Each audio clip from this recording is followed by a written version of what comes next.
Bella Padilla binuking ang bagong nagpapasaya kay Kim, pag-usapan natin yan.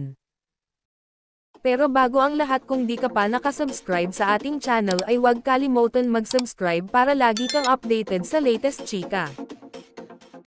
Nagkaiyakan sa It's Showtime kahapon sa birthday tribute para kay Kim Chiu ng programa. Sa nasabing noontime show ay isa-isang nagbigay ng birthday message para kay Kim ang kanyang It's Showtime family. Naroon din Ate Locam ni Kim na talagang sinorpresa pa ang kapatid sa kanyang production numbers kasama sina Bella Padilla at Kalag Karen. Nang nagbibigay na ng birthday message ang co-hosts niya ay nagsimula ng maging emosyonal ni Kim. Nagsimulang mapaiyak si Kim sa message ni Bong Navarro na naging emosyonal din habang sinasabi na never siyang iniwan ni Kimi noong time na down siya. Kasi nung down ako, nanduan ka, naiiyak na sabi ni Bong. Hindi mo ko pinabayaan dun. May mga request ako sa yung binigay mo na dapat, hindi mo na kailangang gawin pero dahil nanatili yung pagiging magkaibigan natin, nanduan ka to support me. Kaya anytime na kailangan mo ako, andito lang ako. I love you, ang tagaw sa pusong mensahe ni Bong. Natouch din si Chanita Princess sa sinabi ni Ann Curtis na bukod daw kay Ate Locam ni Kim ay naririto rin siya para maging ate nito. Wagas din ang pagluha ni Kim sa birthday message ni Vice Ganda for her. Mahal na mahal kita, ani Vice.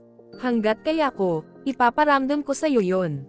Gusto kong maramdaman mo na minamahal ka kasi masarap sa pakiramdam yun Gusto ko, maramdaman mo yung pakiramdam na yun ulit. At hindi matatapos na nararamdaman mo yun, na minamahal ka. Kasi kamahal-mahal ka, at mahal kita talaga. Syempre, naging emosyonal pareho ang magkapatid na Kim at Locam sa birthday message ng huli.